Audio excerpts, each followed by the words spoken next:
warahmatullahi wabarakatuh. Bismillahirrahmanirrahim. Alhamdulillah, wassalatu wassalamu ala Rasulillah Sayyidina Muhammad bin Abdullah wa ala alihi wa sahbihi wa ala la hawla wa la quwwata illa billah. Subhanaka la ilma lana illa ma 'allamtana innaka antal alimul hakim. Wa rabbi shrah li sadri wa yassir li amri wahlul 'uqdatam min lisani yafqahu qawli. Amin ya rabbal alamin. Amma ba'd. Yang sama-sama kita hormati dan muliakan guru-guru kita, para ustaz, para hadirin laki, para hadirin jamaah ketua majelis DKM Majelis dan Masjid Mushola, hadirin jamaah Rasulullah Taala khusus Ustaz Muhammad Yasin, semua kaki Ustaz Al-Khalid, Ustaz Amin Ustaz Fazal, Ustaz Busra, Guru Sadan, Haji Samsudin, dan semuanya yang banyak guru-guru kita yang disebutkan satu persatu, ketua DKM Masjid Baitul Mukminin satu banyak, dan semuanya segera staf-stafnya, doain semua yang hadir, Allah berikan kita semuanya sehat dan umur, Allah kabulkan hajat-hajat kita, berikan segala urusan kita, Allah tetapkan kita istiqamah menjalankan sunnah-sunnah baginda Nabi Muhammad SAW. Allah berikan kita semuanya bisa melakukan hal-hal yang mendorong buat dari baginda Nabi Muhammad SAW. Saya lagi makan kita tadi. Hadirin jamaah sekalian, Allah Subhanahu wa Ta'ala, orang yang paling beruntung di akhir zaman ini bukan orang yang paling banyak hartanya, bukan yang banyak duitnya, bukan yang banyak followersnya, pengikutnya, bukan orang yang dipatuhi kata-katanya. Rasulullah mengatakan orang yang paling beruntung di akhir zaman adalah orang yang asing. Tentunya asing bukan dengan pakaian yang dia pakai yang agak jelas, pakai pakaian yang agak jelas, atau bertingkah laku yang agak jelas. Rasulullah mengatakan orang yang paling beruntung orang asing. Dalam satu sabdanya, inna dina bada'a ghariban yarji'u ghariban. Agama itu awal mulanya munculnya adalah asing dan bakal menjadi asing lagi. Fatuba lil ghuraba, maka beruntunglah bagi orang-orang asing. Nabi tanya, siapa orang-orang asing? Unakun sholihun bi unasin su'in kathirin. Orang-orang yang soleh di antara banyaknya orang-orang yang buruk, manusia yang buruk, yang taatnya sedikit daripada yang taatnya. Kayaknya zaman sekarang kita sudah menjadi agama asing. Pakai ikuti sunnah-sunnah Nabi Muhammad SAW, malu. Pakai pakaian Islami, pakai sarung, pakai rokok, sama pakai boxer, maluan mana kalau keluar? Kalau ke mall ini pakai sarung malu nggak? Iya ya. Terus ke mall kemana Pak? Malu. Tapi kalau pakai boxer celana pendek malu nggak? Tidak malu, orang banyak sekarang. Bahkan kita yang pakai sarung takut dibilang baru sunat. Dibilang baru sunnah. Nah, kita usaha malu ikutin sunnah Nabi Muhammad SAW. Karena orang yang paling dicintai Nabi yang menghidupkan sunnah Nabi Muhammad SAW. Banyak zaman sekarang yang karena dikatakan akhir zaman sedikit, maaf sadan nas. Orang-orang yang menghidupkan, orang-orang yang asing adalah orang-orang yang menghidupkan sunnah Nabi ketika orang-orang yang lain menghancurkan sunnah Nabi Muhammad SAW. tidak memindahkan sunnah-sunnah Nabi Muhammad Sallallahu Alaihi Wasallam. Di antaranya banyak mereka sudah meninggalkan akhlak yang diajarkan, tutur kata yang baik, ucapan-ucapan yang baik, perilaku yang baik. Padahal tugas utama Nabi Muhammad Sallallahu Alaihi Wasallam diutamina masalihul a'mal, masalihul akhlak, menyempurnakan akhlak yang baik Rasulullah Sallallahu Alaihi Wasallam.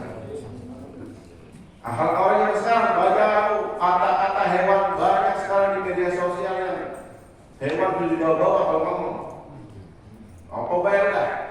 Jauh dari kata-kata yang dipuji dari Rasulullah SAW, menggilai Rasulullah SAW. Hal ini jamaah, jangan sekalian Allah Subhanahu Wa Taala di bulan yang mulia ini, bulan kelahiran baginda Nabi Muhammad Sallallahu Alaihi Wasallam, mari tumbuhkan rasa cinta kita kepada Nabi Muhammad Sallallahu Alaihi Wasallam dengan terus menghidupkan sunnah-sunnah Nabi, walaupun dibilang ketinggalan zaman, walaupun dibilang kagak tahu, walaupun dibilang kuno, tunjukin kita ikutin sunnah Nabi Muhammad Sallallahu Alaihi Wasallam. Biar kita beruntung selama kita berpegang teguh kepada ajaran sunnah Nabi Muhammad. Karena agama ini kalau dipegang, saya nas nanti batu pada manusia megang agama, berpegang teguh agama pada seperti megang bara api, bukan batu bara. Kalau batu bara mau menyakit nanti. Megang bara api, semakin berpegang teguh kepada agama, semakin kayak panas, semakin susah. Tapi kalau dilepas, alhamdulillah kita. Maka akhir zaman nanti bakal nyata kita berpegang teguh agama ada baik. Inilah, itulah, pasti bakal dicomot oleh sebagainya. Jadi alhamdulillah semoga Allah Subhanahu Wa Taala perkuat keimanan kita semuanya, perkuat kecintaan kita kepada baginda Nabi Muhammad Sallallahu Alaihi Wasallam. Kita bisa menghidupkan ajaran-ajaran baginda Nabi Muhammad Sallallahu Alaihi Wasallam di antara orang-orang yang banyak telah melupakan menjauhkan diri dari Nabi Muhammad Sallallahu Alaihi Wasallam.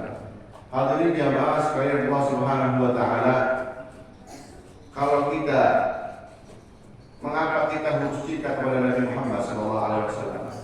Kita sering dengar para ulama, para asatidz, para kiai, para semua para pendakwah, salafus saleh dari dulu mengajarkan kita untuk supaya cinta kepada Nabi Muhammad Sallallahu Alaihi Wasallam.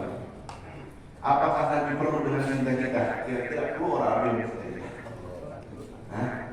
Kira-kira kalau Nabi tidak dicintai kita, kemuliaannya turun nggak? Kemudian Nabi Muhammad SAW sudah turun, Nabi juga karena perlu mencintai kita. Kita yang wajib mencintai Nabi Muhammad SAW. Kira-kira kita pecinta beneran atau pecinta setengah-setengah? Apa kagak kita cuma ngomong doang ini kan? Beneran. Kita harus berusaha menjadi pecinta beneran. Ini orang kalau cinta sama seseorang, pengen ngobrol, pengen ketemu, bener gak? Kira-kira kalau demen sama orang, pengen ketemu bagian walaupun dengan mimpi, walaupun dengan mimpi, pengen ngobrol, pengen cepet-cepet ketemu. Kalau cinta sama orang, bagaimana cara ngobrol dengan Nabi yang berbudaya menghidupkan sunnah Nabi, buktikan cinta. Man ahabba syai'an aktsara dzikrah. Barang siapa yang cinta akan sesuatu bakal memperbanyak mengingatnya, memperbanyak ingatnya. Bapak-bapak mungkin ada senang bola, di mana tempat ngobrolin bola. Yang senang mancing, di mana tempat ngomongin mancing. Dia kan bakal ngumpul sama orang-orang yang suka mancing. Bakal mungkin yang suka mancing, suka main bola, nanti pancingnya kena-kena. Sesama makanya kalau orang yang cinta sama Nabi, dia bakal sering ingat, bakal sering ingat Nabi Muhammad SAW, dan bakal pengen bukan main berjumpa dengan Nabi Muhammad SAW. Pernah nggak kita doa di dalam doa-doa kita supaya ya Allah, ya Rasulullah, pengen berjumpa dengan kau? Hampir 80% 80% doa kita urusan dunia. Utang lunas lah, nah, berbanyak duit dan sebagainya. Hampir 80% urusan dunia. Pernah ada pengen jumpa dengan Nabi walaupun dengan mimpi sampai nangis. Kangen sama Nabi Muhammad SAW. Pak, jangankan kita umatnya yang berakal, yang manusia. Ada pelepah kurma yang dulu dijadikan sandaran Nabi ketika berkhutbah di atas mimbar. Jadikan mimbar bagi Nabi Muhammad SAW. Suatu hari mimbarnya ada sahabat yang bisa bikin kayu, datang kepada Rasulullah. Ya Rasulullah, mimbarnya saya ganti ya. Bikin mimbar boleh. Dibikin oleh Nabi Muhammad SAW. Nah, pelepah kurma, pohon kurma yang sudah itu dipindah, ditaruh ada di samping, di sebelah kanan, sebelah sana masjid. Akhirnya tuh ketika suatu hari Nabi ada di sekitar dengar suara rintihan, nangis, suara rintihan, semua sahabat mendengar, menangis. Kemudian Nabi turun dari mimbar, nyamperin itu pelepah kurma. Ternyata sumber suara rintihan tersebut dari pelepah kurma tersebut. Nabi peluk itu pelepah kurma seangkat. Saya bilang nih, kalau saya kada peluk ini bakal merintih. Dia merasa takut tidak lagi bersentuhan, tidak berjumpa dengan Nabi Muhammad Sallallahu Alaihi Wasallam.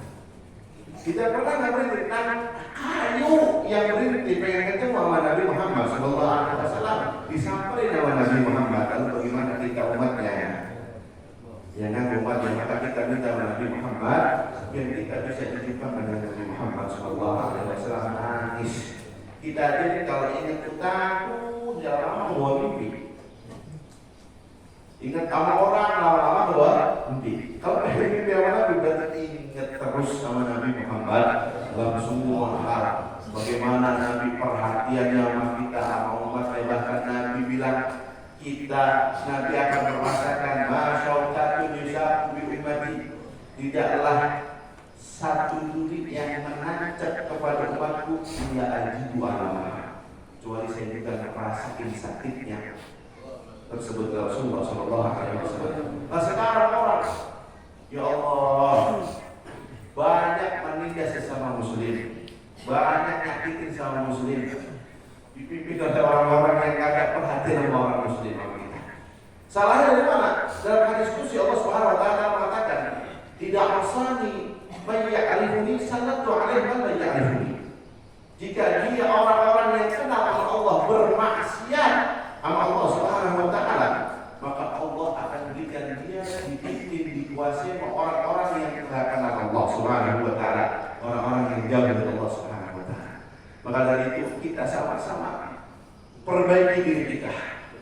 Ikuti sunnah Nabi, ajaran Nabi Muhammad Sallallahu Alaihi Wasallam. Biar Allah perbaiki kehidupan kita semuanya, negara kita semuanya aman, insyaallah berkah Nabi Muhammad Sallallahu Alaihi Wasallam. Semoga Allah berikan kita semuanya cintaan yang benar-benar kepada Nabi Muhammad SAW. Allahumma habibna ila Nabi wa habibin Nabi ilayna. Allahumma habibna ila Nabi wa habibin Nabi ilayna. Allahumma habibna ila Nabi wa habibin Nabi ilayna. Allahumma arzuqna hubbak وحب نبيك وحب من يحبك وحب أعمال الصالحين يقربنا إلى حبك صلى الله عليه وسلم. الحمد لله رب العالمين.